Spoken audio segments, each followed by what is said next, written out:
It's the biggest shame for a man to grow rich without a story. This is a quote from Ali Ibrahim, and I want you to think about this because the people whose podcasts you watch, those are the people who didn't get rich quickly, nor easily. Like, sure as hell not both.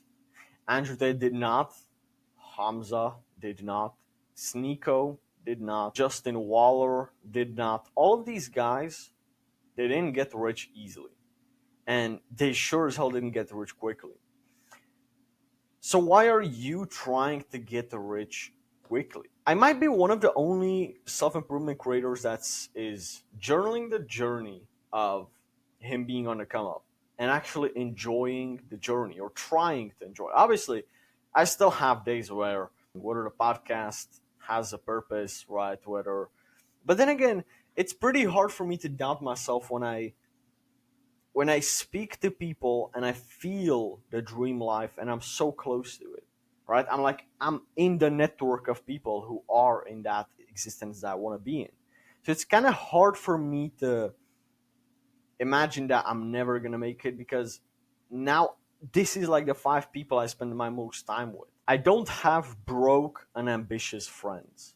That's the difference here. I have broke friends, I have rich friends, and but the difference is all of those people are ambitious. I don't speak to unambitious people. People that say that what I'm doing is unrealistic, like my goals are unrealistic. Nobody. I can tell everybody in my circle, and everybody believes it's possible. So when you put yourself on a frequency like this, you now all of a sudden the thought of being lazy, the thought of not waking up at 4 a.m., the thought of not taking a cold shower, the thought of not uploading daily, for example, the thought of not doing your daily tasks is foolish. It's laughable at. So maybe the reason why you still struggle with discipline and doing the tasks that you set for yourself is because the people that you surround yourself with will accept that of you and you have no accountability from them. You don't feel the sense of pride that you cannot afford to fuck up because all the people around you don't fuck up. All of the people around you are probably fuck ups, and that's why you can afford to fuck up. David Goggins has this quote that I really love: enjoy the suck. And enjoy the suck is something that I see as a commonality, right? So whenever I do a podcast with a millionaire or with some entrepreneur that's doing very well, that's making six figures a month, for example, after a podcast, I still call or talk to them for like 5-10 minutes, and I always ask them on feedback on what I'm doing, right? Trying to get as many successful people's opinions on what I'm doing, and I do get a lot of good advice, etc. But all in all of them pretty much tell me the same: consistency. Stick with what you're doing. It's gonna suck. It's gonna take time. Enjoy the suck. Stay, right? Stay on the path and don't stop. They didn't tell me any secrets because there are none. They have only been consistent with what they were doing for years upon end, and that's how they gain successful. And I'm only 1 year into this journey, so the only thing for me right now is staying consistent, and the success will come. Ali has this one quote: you're not working towards a possibility, you're working towards an inevitability. And when you can truly say that and truly believe that with all of your heart, like I do, all of a sudden the thought of quitting, the thought of taking a day off, this is why you see me upload 350 videos in a row without a failed daily upload. Without one single day, I have not failed an upload. Right now, I'm taking kind of a step back because I'm trying to make more cinematic videos, more high quality videos, and trying to focus more on the podcast. So I've already mentioned that on Twitter for you guys, but I probably will not be uploading daily. I will be uploading once every couple of days, and the podcasts, a podcast every couple of days. And I'm trying to focus more on quality rather than quantity. But that was a conscious decision that I made. Now, David Goggins also has this one analogy I've just read about half an hour ago in his book, The Cookie Jar, right? It's chapter number 6, if I'm not mistaken. I'm not quite sure. In his book, Can't Hurt Me, he said the cookie jar, right? So he had this this one marathon, the hardest marathon of his life, was 160 kilometers, which I don't know how much that is in miles. And he said that after like the 110th kilometer, after 130th kilometer, etc., he was like basically like a walking zombie and just trying to finish the last 30 kilometers, which he did in 19 hours. He ran 160 kilometers. And he said that the one thing that kept him still motivated is that each 2 kilometer lap that he ran, he had a cookie jar and he took one cookie after each run. Right? It's enough digestible carbs, which he used as energy as fuel for the run, which is good. And he had a sip of water. I'm not sure if after each and every lap, but basically that was like one quick reward and the carbs that you needed. Basically, he mentioned the analogy of the cookie jar. Taking a cookie out of the cookie jar is what's going to push you to push your limit. So he gave an example towards the end of the chapter.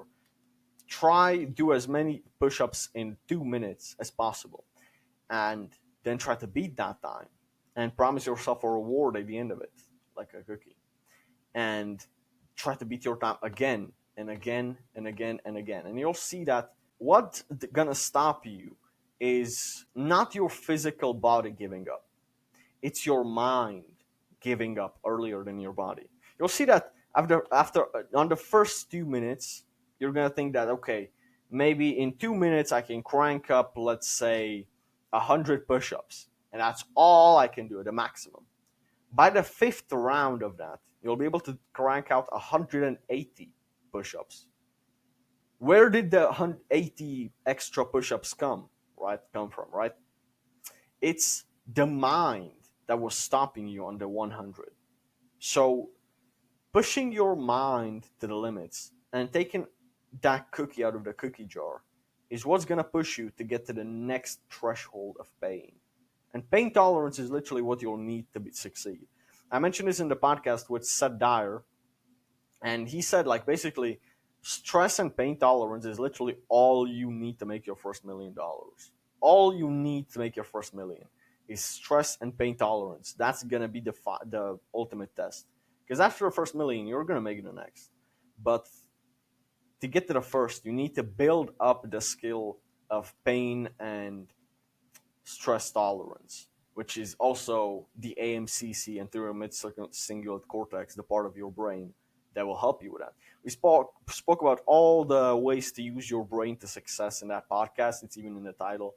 So I highly suggest to watch that because, bro, Seth Dyer is, bro. I'm surprised this guy's in a neuroscientist. This guy knows so much stuff about the brain that I thought I knew a lot just from reading books, etc.